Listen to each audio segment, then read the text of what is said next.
Good evening. It is 7:02. It is Thursday, October 9th. This is the Affordable Housing Trust, and tonight we are joined by the CPC committee. I'd like to call this meeting to order. I am Martha Gannon, Chair of the Affordable Housing Trust. We can make a brief introduction. That's Jay Bryant, Vice Chair, Affordable Housing Trust. Carlos Garcia, Clerk and Select Board Designee to the Affordable Housing Trust. Melanie McGee, Shrewsbury Community Preservation Committee. Deborah Mooney, Chair of the Community Preservation Committee. I will ask if you folks can speak up a little bit because I can't hear you down here. Thank you.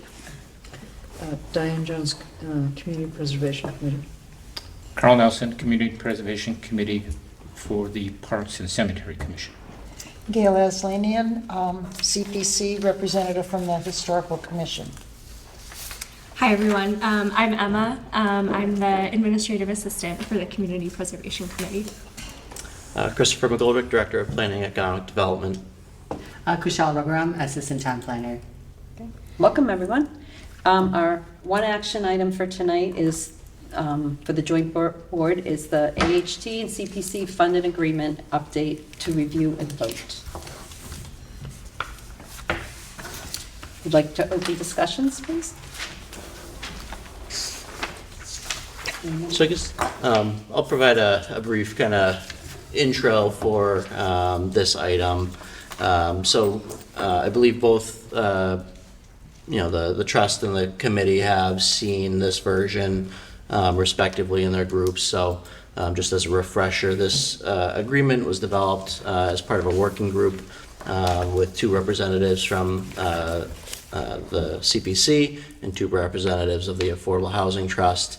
It was reviewed and we worked with town council to finalize the document that was drafted. We had both of these groups, the trust and the committee, review them separately, provide some comments which were incorporated, and substantially creates the document that we have before us this evening. The request this evening is to have any further discussion or answer any additional questions that need to be had prior to executing the document. So this would be the agreement that would set the framework for the Affordable Housing Trust to annually request a budget from CPC for funds that they would utilize. Again, I know we've discussed this at the meetings, but for the benefit of anyone watching on TV, those funds would still be beholden to all community preservation commitments. Sorry. So I wasn't sure. Sorry about that. Yeah, Emily. Sorry. So we have Emily Globitz. This is So Emily Globitz here from CMRPC, who assists us with any projects that we're working on. So. She's our regional housing coordinator from CMRPC. Essentially, that document, again, substantially complete. It would create the framework for the development of that annual funding request. So the trust would submit a budget with programs to CPC, which would run through their regular process of funding and eligibility requirements, and it would annually target May town meeting for adoption. So it still runs through all of those regular processes, but it allows some flexibility in relation to the programs that are adopted by both CPC, the trust, and adopted as well at town meeting. So happy to go into any additional detail that's needed, but it's kind of a summary. I guess I'd love to hear from the members of the trust why. Why is this preferable to our normal process of identify a project, determine if it's eligible, and then if we approve it, we move it forward to town meeting for funding? Why is this process better in your mind? Because it can move a project along a little bit faster than waiting for town meeting. If a project comes up then we have the availability to go to you. The funds are put aside, and we can present the project to you upon your approval. If we need to do it in a time frame, we have that availability to do that, rather than wait till town meeting. As everybody knows, property goes pretty quickly in town, so we would be missing out on opportunities to build affordable housing if we had to purchase the property if the funds weren't readily available. And how much money do you have now in your budget? It's just shy of $1 million. I don't have the exact figure in front of me, but So you feel you need more? So our problem is we don't have a recurring revenue stream. Once our money is gone, it's gone. So we're limited on what we could do for the housing. Okay. So you don't get any money year to year? We do from- not. We do not. Our money came from the program that was in fee of lieu of. So when developers were building, instead of building affordable units, Right. they would put money into the and that would go trust. to you. Correct. So builders aren't doing that anymore? I think so the planning. so yeah, so I can give some history on that. So that was probably one of the largest revenue sources for the trust, as well as any lawsuits. There were some lawsuits that paid settlements into the account. The fee in lieu process is still available to developers. However, in recent years, the planning board has shied away from granting them. It is a discretionary permit. You know, I don't want to speak for the planning board, but generally the discussion surrounds that fee in lieu payment would typically go into the trust at a certain amount, and if those units aren't created, or if they aren't able to be created a certain dollar amount, the funds sit and don't necessarily rise in relation to inflation. So it's not actually creating affordable housing units, which is really the intent of the inclusionary housing bylaw. It's generating revenues that aren't necessarily as able to be put into housing development projects. So ultimately, a developer is more geared towards creating actual units than the town. The town has a number of restrictions. It's a lot harder for the town to engage in a process to actually generate development, whereas private development is much more, fluid and efficient at being able to complete those projects. So the fee in lieu is less effective than the units in that case. It's, like you said, discretionary, Correct. right? And since we're under our, affordable housing limit, right, with the state, unfavorable 40Bs can move in that the planning board might not like, right? So I can see their motivation for being discrete one way versus the other, and it's impacting your funding. Okay? Yeah, the fees are found to be not as impactful as the actual generation of a unit. Yeah. What, if I may ask, what is the current process for projects coming? Do they come through you? Do they come through the planning board? How does an affordable unit exist now? I mean, what's your process in creating them? And are there any projects in the pipeline? So there's a number of avenues to generate affordable units in terms of the relationship to the trust. The trust is separate, a separate entity.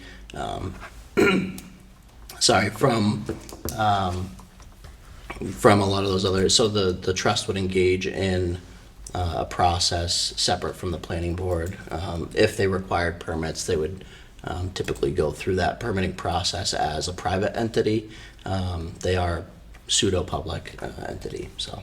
Would you work directly with developers in that respect? You don't, no? Well, right now, we don't have a project that we're doing that on, If a right? developer came and wanted to work with the trust, Yes. how would you involve yourself with that? What relationship would you have? Would you be dictating what they would have to do, or do they dictate what they are going to do and you agree to that? You know what I'm saying? It's like if if this money is there and a developer comes to you and says, we want to take this, this old building and create 15 apartments out of it, can you say, well, it has to be all affordable before you give them the money? Or how, what's the process that happens with a relationship like that? So maybe. Since it hasn't happened yet, I'm curious, is because it's happened in other communities where developers work directly with a affordable housing trust. So I was wondering how we're going to handle that situation. Yeah, so I mean, the trust would be beholden to the regular RFP process, and they would enter into an agreement with, likely with a private developer for the actual generation of units. Probably a simpler example of how CPC funding can benefit the trust would be in the acquisition of land. So if there is a timely piece of property that comes on the market that would be suitable for affordable housing, under this agreement, one of their programs would be acquisition of property. And so they would have funds available to them that are tied to CPC, have already been appropriated at town meeting for the purposes of acquisition of property. When that comes on the market, rather than waiting till the next town meeting, they'd be able to use those pre-allocated funds to acquire that property. At that stage, once the property's been acquired, they could then enter into a development agreement, likely engaging with town manager's office, the select board, in order to actually go through the RFP process and develop a plan around the actual development of that process. But that acquisition of property then could happen in a more timely manner with this framework and with this budget process. Once the money is allocated from CPA funds to the trust, the only control we would have over it is just to make sure that they're accountable to making sure that that money is being spent according to the law. Correct. So they're required to meet the obligations of CPC with those funds, regardless of CPC involvement.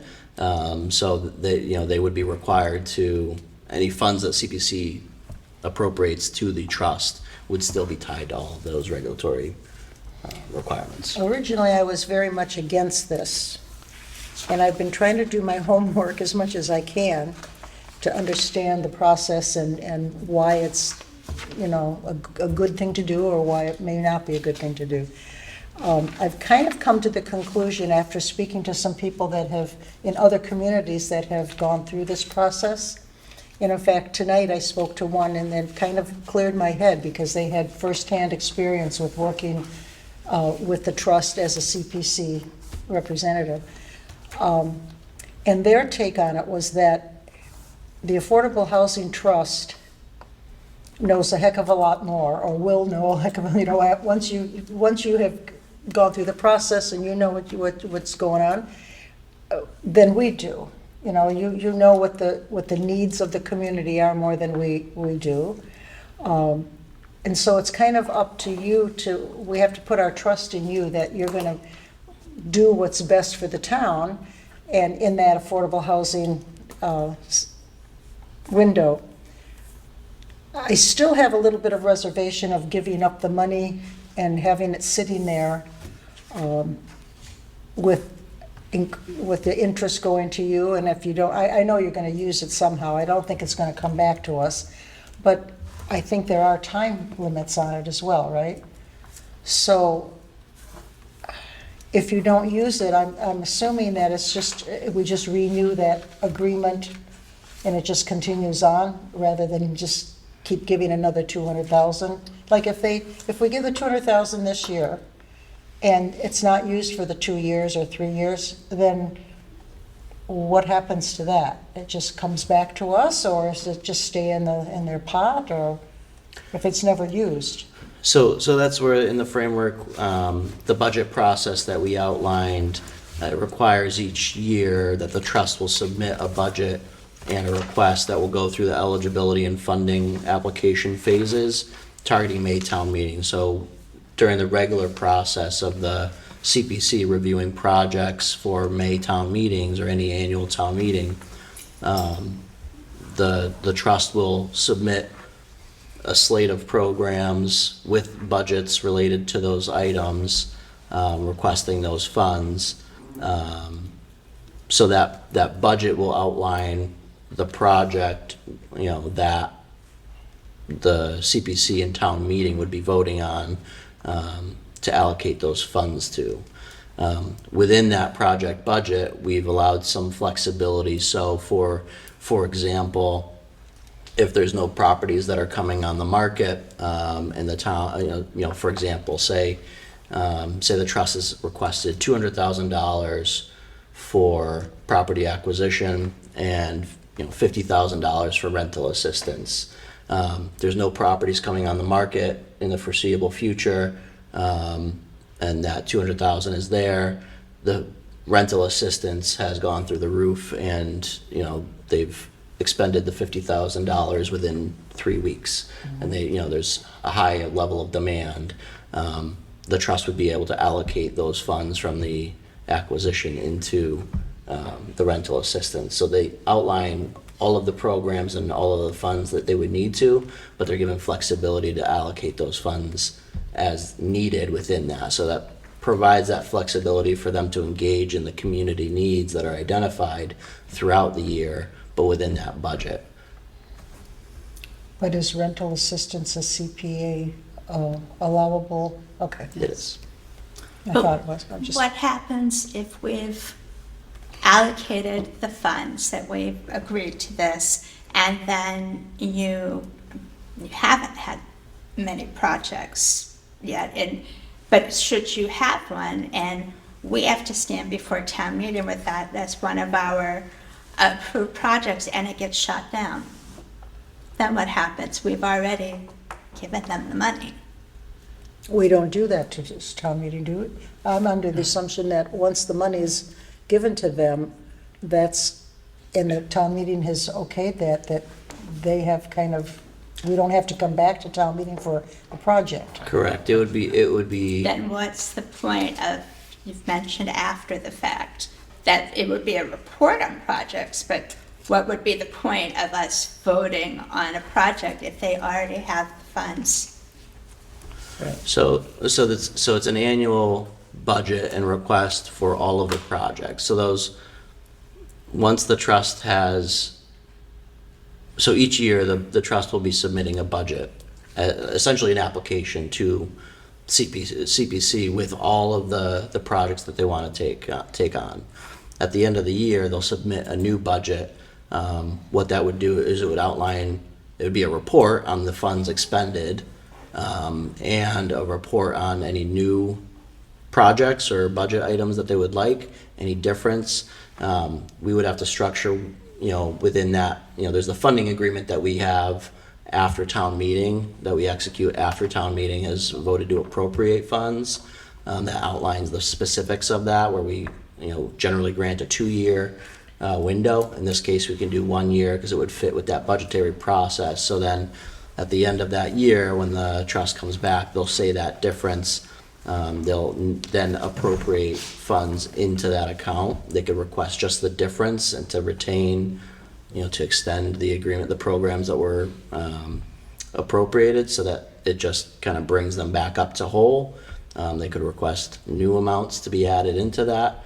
And then that gives town meeting and CPC the ability, they could also say, they could deny that, at which point those programs would no longer be funded and that money would go back into the CPC account.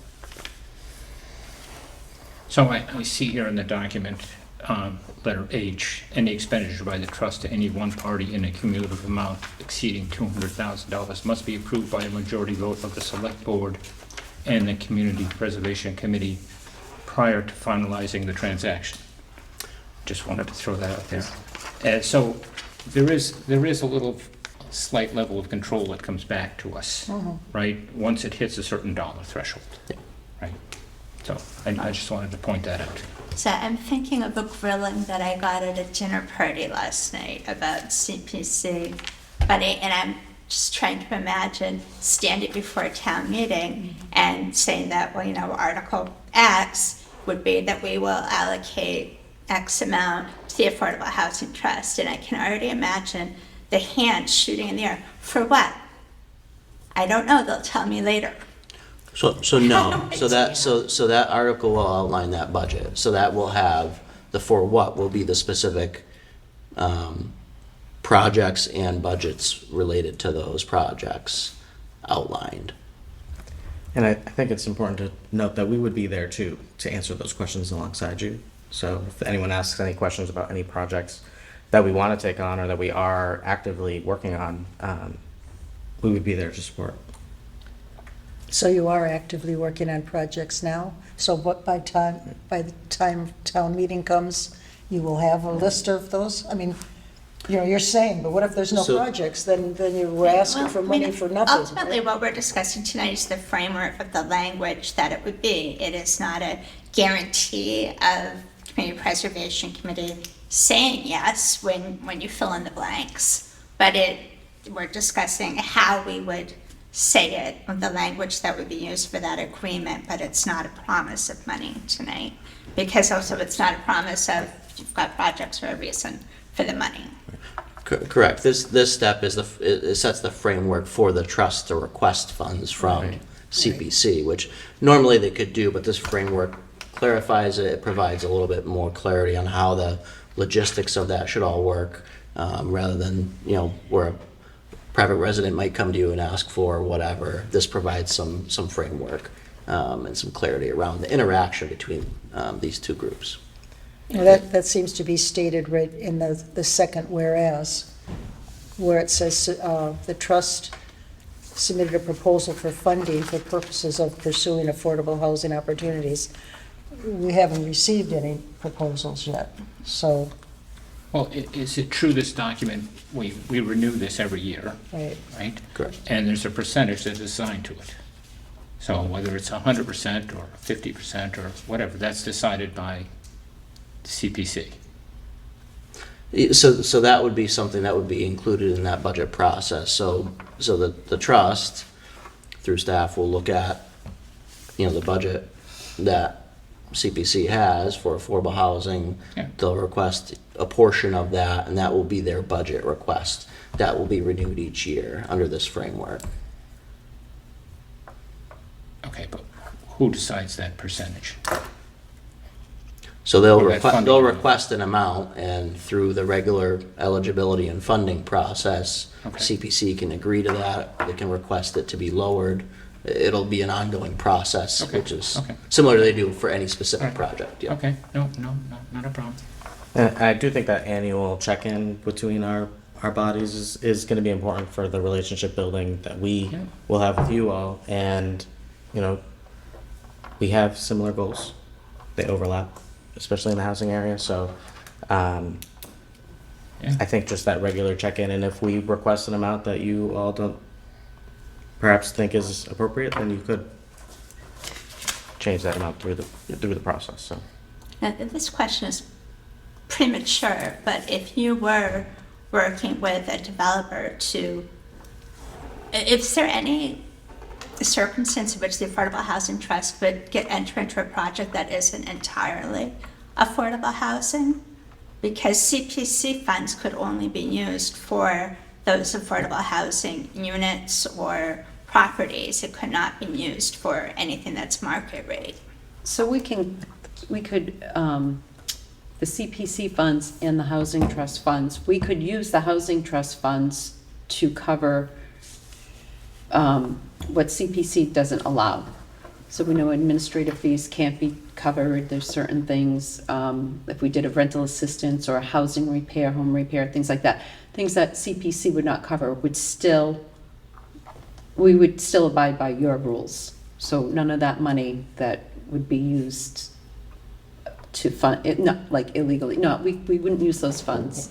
We're bound by CPC. those rules, so yes, Right. we Yeah. appreciate that. Yeah. But they're Yeah, they're limited but- to us. Right, but I'm Right? just Yeah. saying, we could, once we Yeah. take it, we're not just gonna we would Yeah. definitely go by what your rules are and what Okay, could use our funds.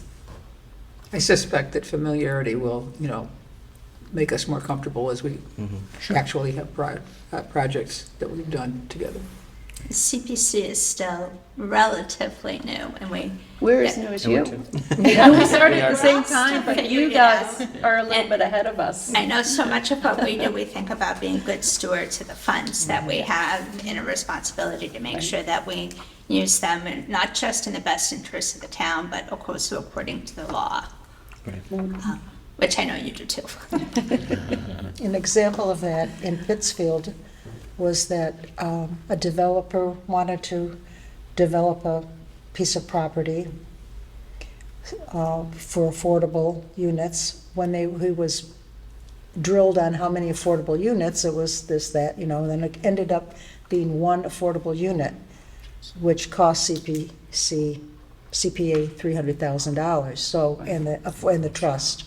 So, things like that can happen, so it's up to us all to make sure that money is being spent to the best, can be spread out. It's like one unit, one bedroom unit for 300,000. I know you can't build a house for that probably, but when it's a major project, it's hard to justify that to the community.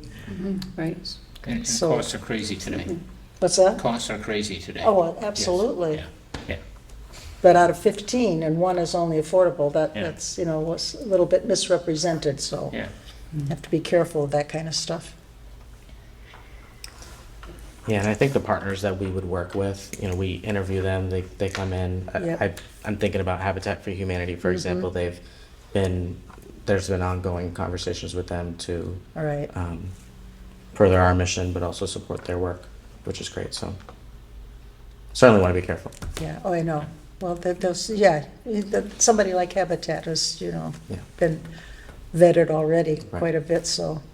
In between Pretty the safe. town and the select board and this, and, Right. the CPC, there's gonna be such close oversight, so it's not, I don't think the situation that happened in Pittsfield would even be possible I in Shrewsbury. hope not. Just because there's so many people watching over these projects.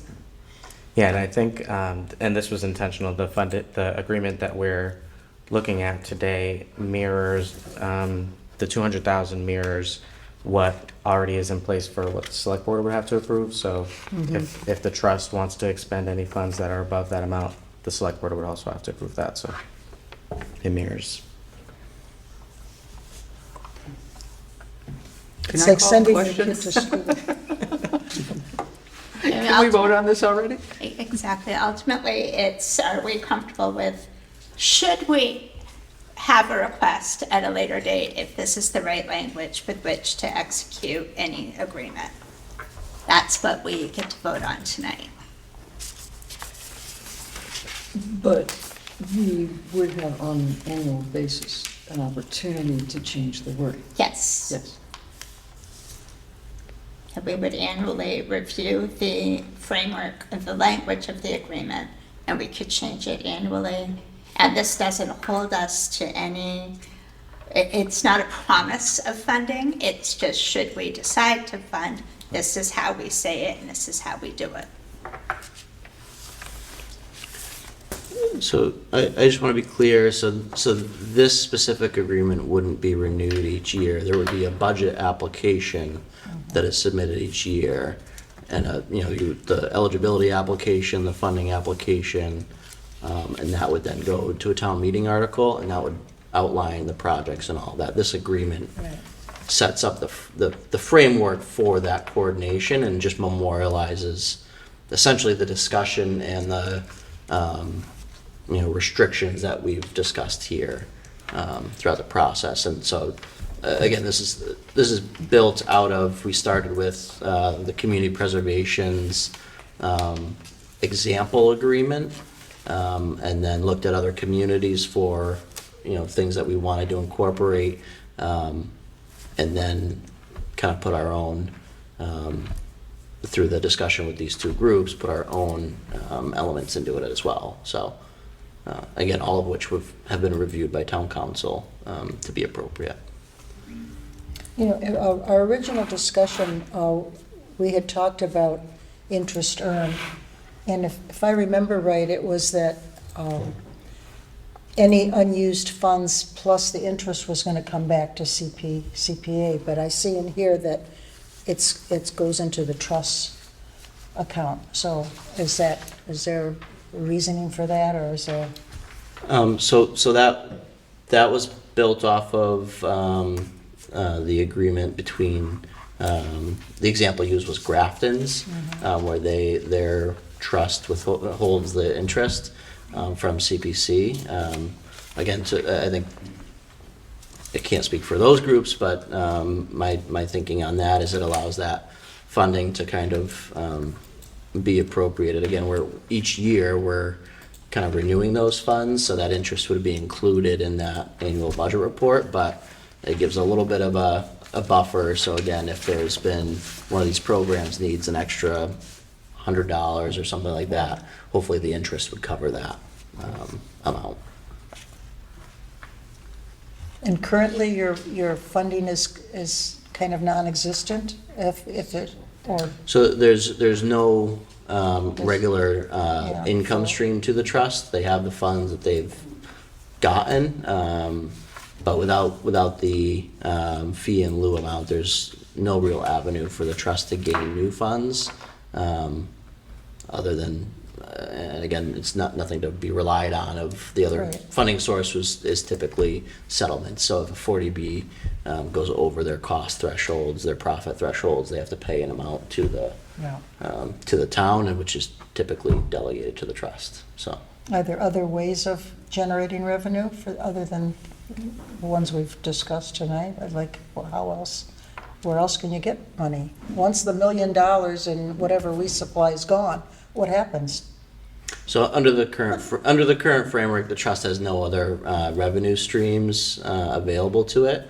This would provide that ability to generate regular funding through CPC. If CPC cuts off those funds and the trust expends all their funds, they would have to look at some other framework. I'm not sure what exists that they would be able to engage in at this time. And just for the record, the current CPA funds in the community,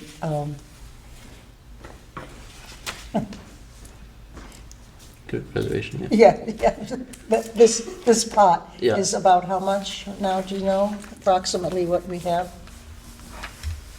Because nothing's been spent from it, correct? Since the beginning, okay.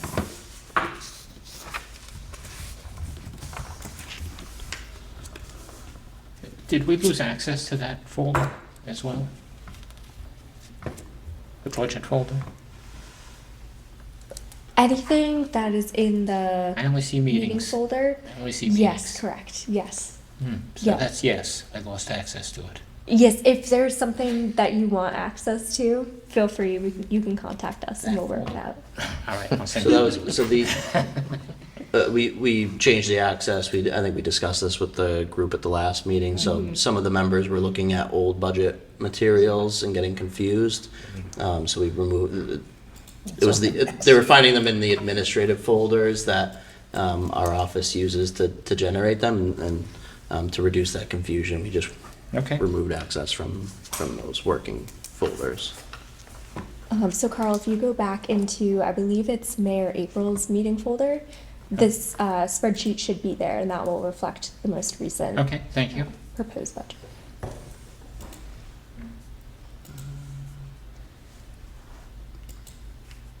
So FY26 budget.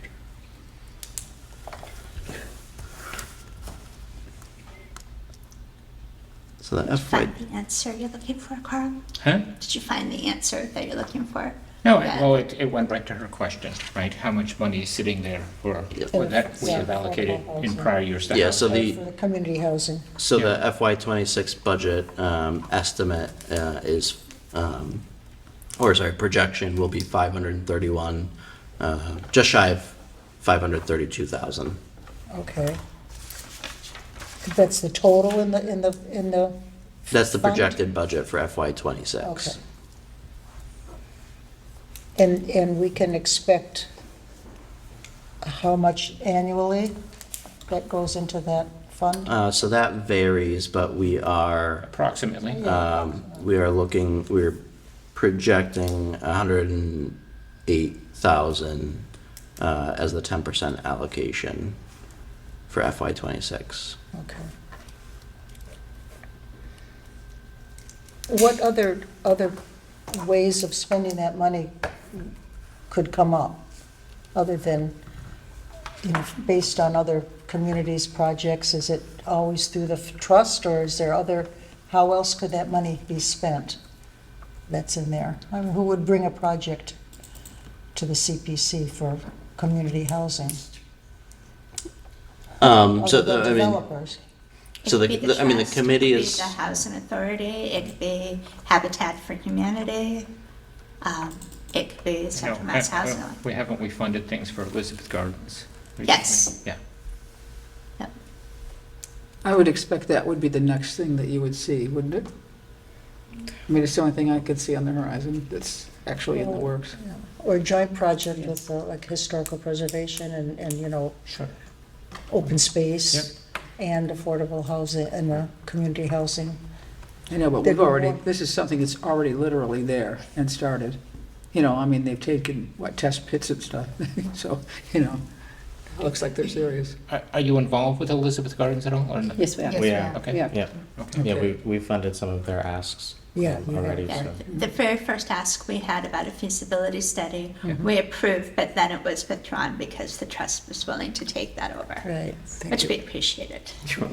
And we've funded a couple other studies as well, the traffic study and the deep well and another one. So our goal is to try to do build as much affordable housing as possible. And partnering with people is, probably one of the best ways for us to do it. So whether with you or the Housing Authority or Habitat, that's our main goal, is to try to get something. What do you think your initial ask would be, like your next budget, right? so we'd have to build that out, so that would be for May. So we haven't started that process yet. Still looking to get through this initial framework, but once this is executed, we'll kind of develop that. Some of the programs that we have been looking at are the rental assistance program. I would anticipate that we would look for some land acquisition funding to be nimble in that area. But we'll review other programs. So, likely looking at other communities and what their trust and CPCs are working on, and develop programs around that. Okay. So with this under the table, is there anything else that we need to know before we could vote on whether or not to accept this language in the framework of an agreement?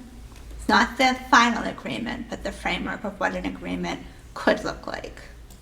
Yeah. I'm okay with this. Yeah. I think Okay. we've talked it to death. Other than town council, has the coalition looked at our agreement to review it? It's largely based on their example. Did we send it to them after this final? We had talked about it with them. I don't know if they reviewed this exact version, but we had gotten insight from them about what to Right. include and what's worked for other communities in the past. Yeah, it seems to follow pretty clearly, closely, but I just wondered if they had reviewed it to see if there was any, red flags. They've guided, originally they guided a lot of what's in there now. I'd be happy to send it to them again one more time to get their feedback. And as these agreements go, we do allow an amendment, even if it's executed by mutual agreement of the trust and CPC, we can amend this agreement if needed, so. And I think we would be happy to come and speak with you all at any time. I know that the agreement says once a year, but I think regular conversation would be important, so. And I do want to know, we are a 5-member trust. Right now, we are short 2 members. So if you know of any housing advocates who are passionate in the town, certainly encourage them to apply. We're a little one member ourselves. We're Yeah. one member short, Oh, so okay. you know any. Okay. Yes. Can only So- serve on one board at a time. Exactly. There's lots of opportunities for folks to step up and get involved if they wish to. So, technically, how does this work? Since Martha has called the joint meeting to order, can I call for a vote from my members at this end of the table on this? Yeah, so both groups would need to take a vote to execute, after which we would actually, sign the agreement. But both groups individually should do a motion to execute the agreement. Well, since we have quorum, is there a motion from CPC? I so move. Is there a second? Second. Those in favor of the language of the agreement as written, please say aye. Aye. Any opposed? There were no abstentions, so CPC has approved the language of this agreement and framework. So Okay. bring it on to us. Can Let's I get get a going. motion from the AHT? Yeah, I make a motion to execute and sign Community Preservation Act grant agreement for Shrewsbury Affordable Housing Trust. Second. All those in favor, please say Aye. aye. Aye. Great. Now I what do we think do? we are in agreement. So Here's the paper that needs to be signed. Where's the champagne? we'll send that around, but at this time, now the CPC would do their motion to adjourn. You can stick around to sign, and then Affordable Housing Trust would continue on with the remainder of their meeting. So is there a motion to adjourn CPC? I so move. A second? Second. All in favor? Aye. You opposed? We are adjourned. We have Deborah Thank you. Thank you. Thank you for Very having much. us. Thank you. Good luck. Thank you. Thank you. Thank you, appreciate it. Appreciate it. It's tough following rules. And can we take like a 5-minute recess? Yeah, you want to take a 5-minute recess? Yeah, thank you.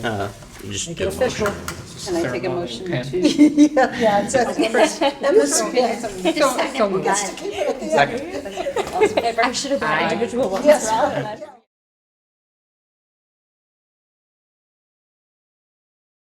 Third item on our agenda is new business and to review the rental assistance program memo. Yeah, so from the last meeting, I introduced the memo pretty late. So I think you all had some really good questions, and I kind of watched the meeting and took down those questions and answered them, hopefully, and I made like a document. So I shared that with the trust. So these are some of the questions that I looked at, and then I just wanted to discuss, and see if you had any additional questions from some of these. So I don't know, do you want me to go through them one by one, if that would be helpful? I could do that. Or especially some of the more pressing, some of the more pressing questions. Let me just see. Yeah, so I think the second question, Beth asked, what is the protocol or guidelines if a resident who relies on the assistance has a salary increase in the middle of the duration of the program? There have been, what I looked in other towns to see if there is interim reporting. There is, within the agreement, there would be a provision that if you do experience a salary increase, you have to report that. And so that would be an agreement between the trust and the tenant, that the tenant would have to report that and to the landlord and report that to us. Whether we disqualify that person or they're no longer eligible is something that we have to determine. There are certain places where you can expand the parameters to allow for that increase. But most people, I did reach out to Lincoln's to see what their Affordable Housing Trust does for their rental assistance program, and they said very few people experience that, 1 or 2, but for the most people recertify within a year, and if they're not eligible, they're no longer eligible, and then the pool applications are open again. But that was not something that they saw too often. This was a question that, and it's really related to that, how long will the duration of the rental agreement be if the lease is on a month-to-month basis? So that was also, there were in Lincoln, they did see that there were a couple of residents who were on a month-to-month lease, but the agreement was tailored to that. They didn't see any issues with that, so we can modify that, as soon as they need to move or something, the agreement will stop at that point. So we can kind of tailor it to how we do, but they didn't see that as an issue, so that was kind of good news. So if they had a year-long lease Mhm. and they left 8 months into it, would they still be responsible for those other 4 months? I don't believe so.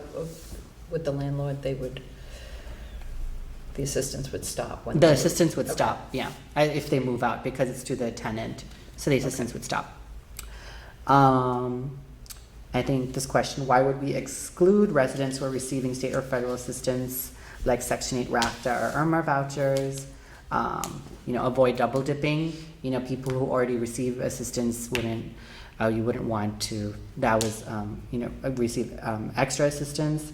Competing state and federal dollars is important with local dollars.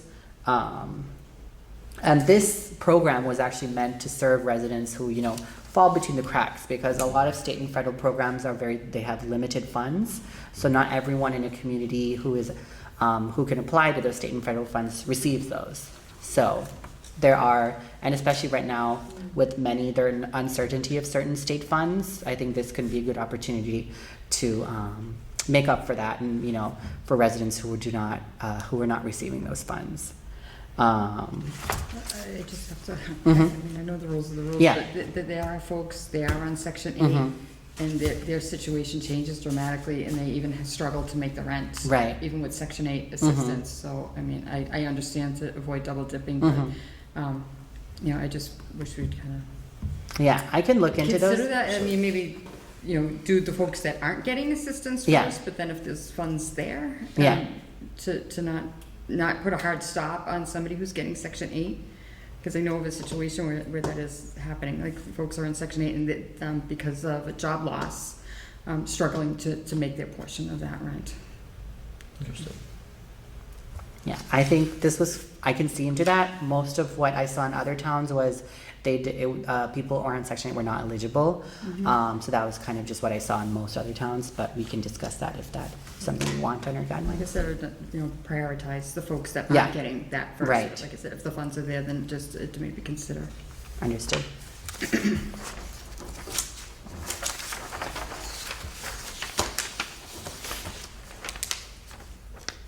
How will we determine what percentage of the rental assistance program that would be funded by CPA versus trust funds? We will review this with town council, because I did try to go into, other than our funding agreement, there wasn't anything explicitly that we can't use, because it's for administrative and operation of the trust, but we're not operating it, it's another program that we are. So, and we are, we're simply giving money, so we are not, using that to, we are not reviewing any of the applications. So the way we can do that is Okay. have that money, we're only spending the money for the third-party consultant to review that. So we can kind of do, have that money portioned by us, and then ask the CPC the majority. So in this majority, okay. By CPC, that was kind of the thinking. Yeah, so Yeah, a that's- good way to look at that, and this is from my experience with the Grafton program, was that the consultant essentially acts as a headhunter for eligible applicants that are residents. So they receive applications for a variety of programs, so they have lists of eligible people. They go through the process of verifying their income and going through all of the documentation. What the trust would see of that is they would get a list of applicants who have been deemed eligible. We would get that background information based on the consultant's review, but that gets all provided to us, so we don't have to do that work of evaluating it. We know that these are certified income eligible residents, and then we can then apply the program Do they appropriately. contact the landlord and verify the rent with the landlord and all that? Yeah, so that is a caveat of these programs, is that the funding goes directly to the landlord. So the landlord has to be engaged in this. We would set it up that the landlord can apply on behalf of their resident, or the resident can apply with the landlord's approval. So in either case, the landlord and the resident both have to be So does, in agreement.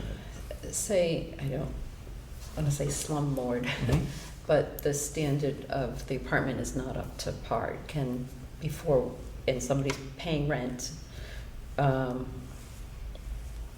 can they go in and say, this needs to be brought up to code, or do they, I mean, or is it just kind of given the money so they can stay there? Is there any?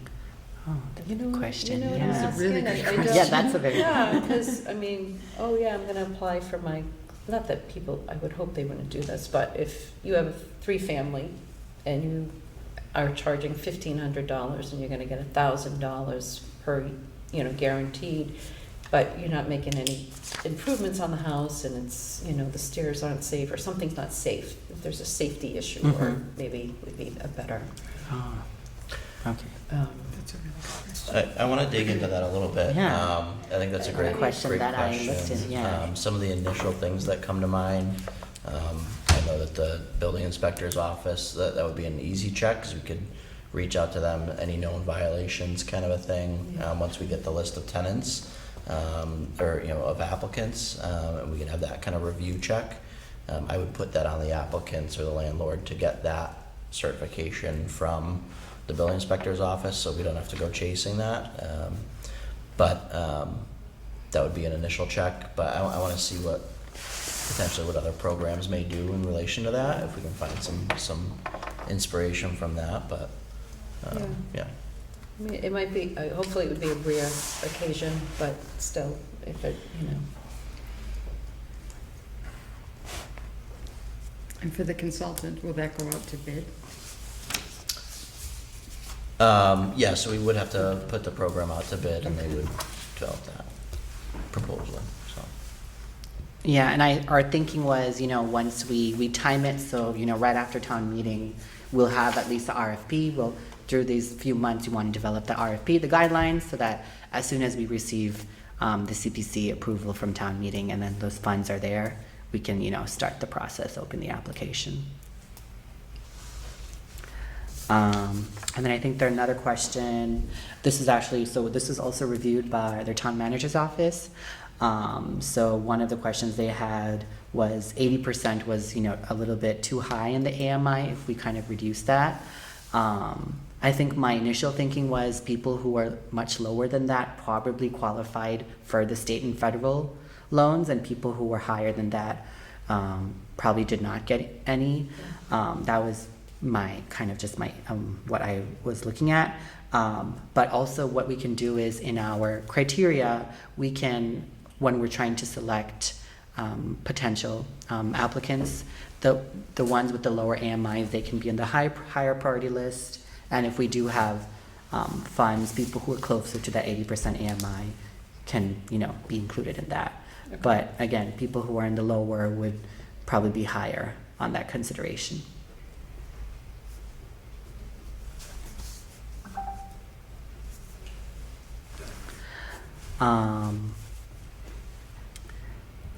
Any other questions?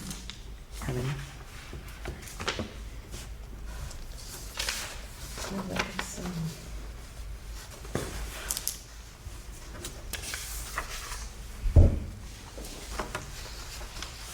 I just, do you have any other questions on this? Comments? Okay.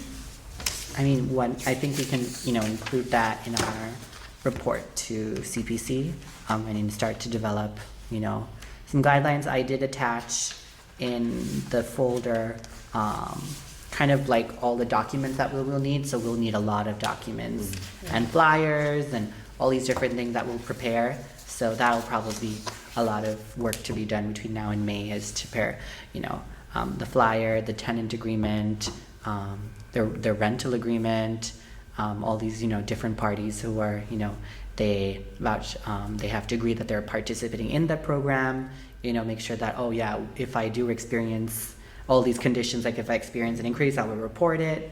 So all these conditions within that agreement, we will develop that. But good to have a framework from these two towns to work with. So I just included that so you can kind of view of have an idea of what all the documents that we will need in the program. Excellent, thank you. Thank you. Okay, next on the agenda is the affordable housing projects and initiatives in neighboring communities.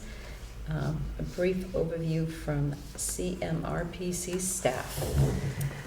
Hello, Emily. Emily. Sorry for the You've wait. been very patient. Yes. Oh, here. I apologize. I didn't realize I didn't have the screen share, but we'll have to kind of see you from here. But sorry, go on. Okay, yeah, so I have some slides so I can share that. Will you be able to see them? I mean, I can talk more. Yeah, probably not going to be able to see the Yeah, slides. but I'm not sure, but you can definitely just share them and I can share them with the trust for the next meeting. But no, you can, go through that. Let's see. Okay, so if I share my screen, no one can really see it. So, okay, No. so I'll just talk through. Yeah, thank you. No problem. Okay. Not gonna be able to see the fun graphics that I made, but okay. Okay, let me just.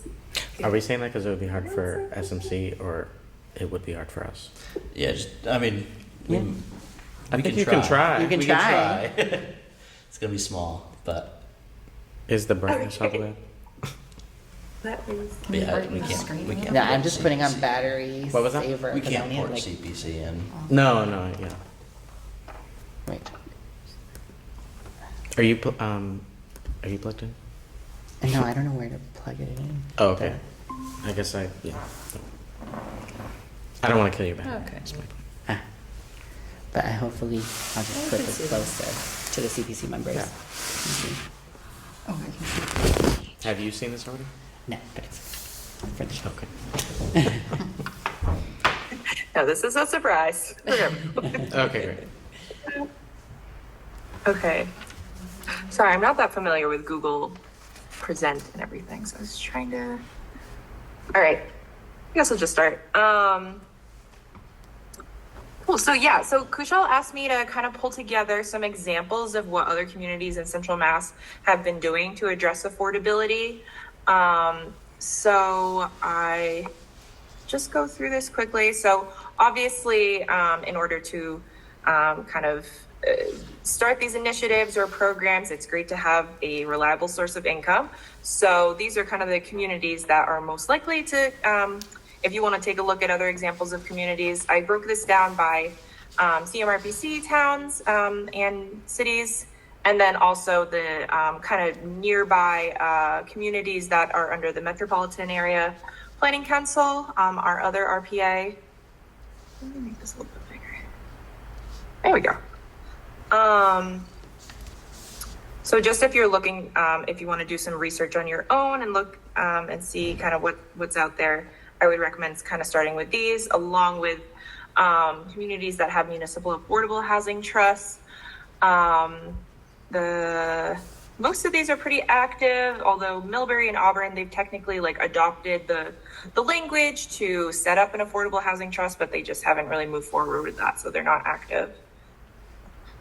So I'll just start quickly with an example in Grafton. When COVID-19 hit, they set up a temporary emergency rental assistance fund that was only active a few months in 2020, but eligible applicants could receive up to $2,000 per month. And this was a combination effort between the Housing Trust and the Community Preservation Fund. And they got technical support from MCO Housing Services, who was the one who really did the vetting of the applicants and all of that, whereas the Housing Trust just had to do the job of providing the funding. If we move over to Westboro, I'm sure you've talked about this in past meetings if you're working on a rental assistance program, but they're also running a 1-year pilot program for rental assistance that is funded by their Affordable Housing Trust Fund, or Affordable Housing Trust. This is targeting households that are under 80% of the AMI. And basically they have two forms of assistance. The stabilization assistance, so if you have a temporary budgetary setback, if you lost your job or something like that, then that would allow applicants to receive funding, or a rent increase mitigation. So if your landlord increases suddenly your rent and you're suddenly not able to pay for it and cover your housing expenses, then you would also qualify. Let's see. Yeah, and so they provide up to $500 per month for 4 months. So they have like a set limit. Yeah. And also going on in Westboro, this is an example of kind of land acquisition and working with a developer to create affordable housing units. So the Housing Trust acquired 2 parcels that were up for auction. They actually outbid some private developers who had kind of different ideas of what they wanted to go in that didn't necessarily mix with the existing neighborhood. The trust really wants to create more ownership opportunities, especially like starter homes for younger families and downsizing opportunities for people who live in the community. But you know, they've empty nesters. They want to remain in Westboro, but have a smaller house size, less to take care of. So they're working on a friendly 40B process. They're really working hard on getting community input, working with the town boards and committees to make sure whatever goes in would be a manageable impact on the local neighborhood and any town services. So right now there's a working group of the Housing Trust that's working on a RFP. They're focused on getting projects that would be between 12 and 20 units, the smaller cottage style housing, a mix of single family and duplex, and I think also a mix of family and 55 plus. I found that interesting. And then this would also have a residential preference up to 70% of the units. So there's a great YouTube video. I included the link there so you can watch that if you want to when these slides get sent out, but just a presentation of from the Housing Trust on kind of where they are at with the project. This was like a meeting that they had to solicit public input. So if this is kind of a route that the Shrewsbury Affordable Housing Trust wants to take, this is kind of a good example of kind of something you might expect. I reached out to Sturbridge's housing coordinator. They have a ton of upcoming programs. These aren't launched at the moment, but they're very, very soon, it sounds like. So they also have CPA funds and Affordable Housing Trust. We worked on their housing production plan, I think about 5 years ago. And so they've been working really hard to implement the initiatives and the recommendations from that plan. So they've hired a housing coordinator. They're looking to start a buy down program. So that would provide households under the 80% AMI with $100,000 in assistance to help them purchase a home in Sturbridge, just kind of bridging that gap between what is on the market in Sturbridge and what is actually affordable to households earning a kind of low to moderate income. They're also going to be launching a down payment and closing cost assistance program. So this would be a 0% interest deferred payment loan up to $20,000 that would be available to households earning up to the 100% AMI. So that falls within the kind of criteria. Since they're getting CPA funds, you can provide housing assistance to households earning up to 100% AMI under the CPA regulations. They're also going to be launching a emergency home repair and modification program. So households under the 80% AMI threshold could get up to $5,000 to improve home safety, accessibility, livability. So this is really targeting seniors in the community, people with disabilities, to kind of modify their homes so they can live there in a safe and healthy way. So a lot of exciting things going on in Sturbridge. What else? Currently, I'm working with Berlin's Affordable Housing Trust to kick off and create their a first-time home buyer down payment assistance program. So this is still in the works as well, but they are also sitting on some money, and they're trying to figure out the best way to help help low-income families find affordable housing and be able to live in Berlin. So they're leaning towards establishing a forgivable loan program that would be a 0% interest, 5-year deferred loan. Every year, 20% of the original loan would be forgiven. For example, if they sold the house, within that first 5-year time frame, they'd had to give back a certain amount of the loan. But after 5 years, it would be totally forgiven. And that would be the maximum award would be for 5% of the purchase price, and it wouldn't exceed $30,000. This also is using CPA funds, so just making sure the eligible applicants kind of fall within that 100% AMI. Let's see, what else do I have? Okay, Worcester I had to throw in here. I know they have kind of access to more kind of resources. They're a CDBG community. They've had ARPA funds, and they have a housing trust and CPA. But I thought there was a lot of really good stuff going on in Worcester that I wanted to share as well. So I think this is just kicking off the homeowner safety through excessive clutter clean out and repair program. I found this really interesting. I haven't seen this really in any communities that I've kind of done research on.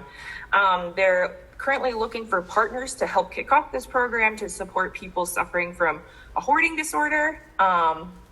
So it would provide services that offer kind of behavioral support, excessive clutter removal, mitigating any kind of property code violations. So that's more of kind of a technical, I guess, assistance program versus direct funding. They also have a down payment assistance program. This is funded through CDBG, so they have to kind of stick to those federal regulations. They have the Worcester Housing Now initiative, helping multifamily property owners. There's a ton of triple deckers in Worcester, so just helping them gain access to kind of any financial resources, technical resources to address deferred maintenance, safety, fire code, etc. They have a lead abatement program. Let's see, these first two I found interesting because in order for the applicants to get this grant amount, they have to agree to a 5-year deed restriction. So I don't know if that's something that Shrewsbury would want to consider for any of their programs to kind of up your SHI. Lead abatement, up to $30,000 a unit. Healthy Homes program, up to $10,000 a unit. To address any kind of asbestos, mold, things like that. And this is only for people earning up to 80% AMI. And then, of course, they have their Affordable Housing Trust Fund, which they're just using, I believe based on my research, just using for grants for developers to create actual affordable units. So they're providing up to $150,000 per unit. Or up to a quarter of the development cost, whichever is less. And then, of course, a great partner in Massachusetts is Habitat for Humanity. These are just a couple of the more kind of recent examples that I found in a home, or actually it was a number of homes, 3 affordable duplexes on town-owned land in Northborough, and then Sturbridge. They use CPA funds to help create a single-family home there as well. So I think that's all that I had for my kind of quick overview here. Pull you guys back up again. Any I don't know, questions or things you want to me to dig a little bit more into? I could follow up with any of these communities and kind of have a conversation with what it was like for them to implement it. I'm curious, kind of what stuck out. Well, there was a lot in there, so really appreciate all of the work that you did in researching the projects in those communities. I think we might need a little bit more time to digest just all of the options that were there, but I think one of the ones that was interesting to me was Westboro's affordable ownership unit development. I know that we have some town-owned land that we're looking at, or that we have, and looking to see what we can do with those units. So that one stuck out to me as one that might work well with what we're already on track with doing. I like that as well, because I like the mixed use of over 55 housing, Right, maybe yeah. a duplex, a smaller cottage style housing, make it look like a community and a Yes, neighborhood, and yeah. not a cookie cutter That's right. duplexes, a wall Yeah. of apartments or something. Exactly. So I really like that. I also liked the emergency home repair, housing repair. Mhm. For seniors, for people, but to get their houses. Yeah, that's something I'm looking into with Habitat. They have a program. Right, and that was So that such was that was something I was hoping to do. I'm just doing research on whether some communities fund that or it's funded through Habitat. So some communities do and some communities just rely on Habitat completely. So that's another thing I'm doing research on. Hopefully that memo will come out soon. But I'm gonna reach out. I have reached out to Berlin. I'll probably call them because Emily gave me a contact to the Berlin. I was just wondering because they have the Habitat for Humanity, but I didn't know whether they funded that or that was just a program. You know, because some people they just have the flyer because it's Right. all through Habitat. So that was just one thing I need to call. I emailed their trust member, but I'll reach out again. But no, this is really good. Thank you so much, Thank you, Emily. Emily. That was Yeah. great Of information. course, One of I the love ones doing that- this. That's why I love being a regional planner, you know, just helping communities kind of understand and connect and everything, so. Yeah. One of the ones that stood out Yeah, for I'll me. send these slides to you, Vishal. Oh yeah, sorry. Let's have- Chris yeah. has once again. One of the ones that stood out for me was the rent increase mitigation. So that's actually that's a known issue in the community. I've had some emails. For those familiar, typically any of the affordable units right around each year they'll submit a rent increase request.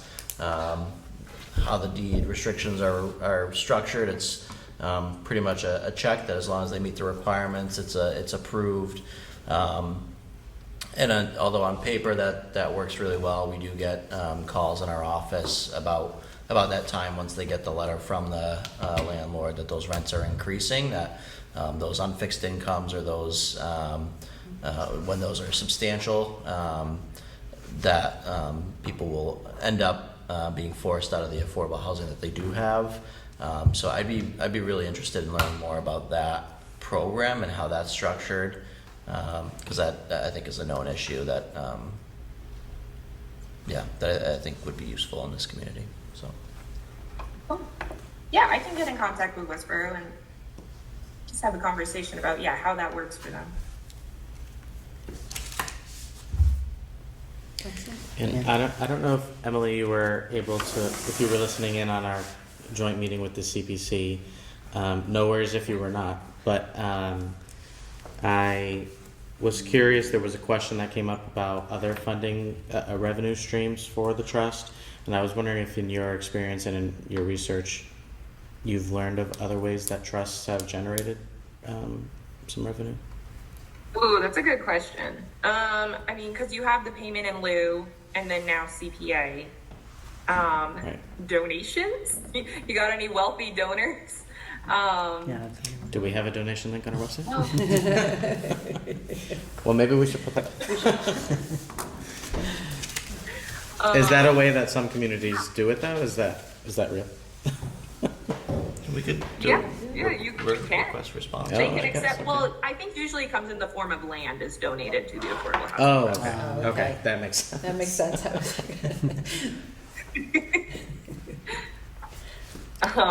I can look into it more and see if there's other examples. Those seem to be the main ones though that I've heard Okay, of. that's helpful. Yeah, because it stuck out to me. Of course, I know Worcester does have access to more resources, and they just are a different animal, but you put them in there, so I assume it's probably similar for everyone. There are some private groups that issue grants. To be honest, I don't have much experience with those. We typically look at state and federal grants through our process, but I do know that those do exist. And that's something that we can look into. It's not an individual, but whether it's like a private trust or that. I'm not sure what the requirements of those grants typically look like. I think they're typically looking for more like individuals to fund. I don't know how they interact with communities, but I'll do a little looking at that. So, Any other questions, comments for Emily? Emily, thank you so much. Thank you so much, Really Emily. appreciate everything. Take We care. appreciate it. Thank you Thanks so for much. having me. Good to see you all. Thank you. See you Thank- guys soon, probably. Thank you, Emily. Okay, do we have any correspondence this evening? No correspondence this We do evening. not. We didn't do any board comments, but I would like just to make a comment. I'd just like to acknowledge the passing of Joe Townsend, who worked for Habitat for Humanity and was also a Shrewsbury resident. The board has had the pleasure to meet with Joe on multiple occasions and discuss several different programs available through Habitat that would provide affordable housing for opportunities to the community. And on behalf of the board and everybody, I'd like to extend our condolences to Joe's wife, his family, his Habitat family, and he will definitely be missed. Out of towns. Out of town. He's a good guy. Yeah, really sweet man. And our next meeting will be Thursday, November 13th. Yeah, let me know Does if that work that for everybody? all works for you. So far, so good. Yes. Okay, and can I get a motion to adjourn? I move to adjourn tonight's meeting. Second. All those in favor? Aye. Thank you. Thank you.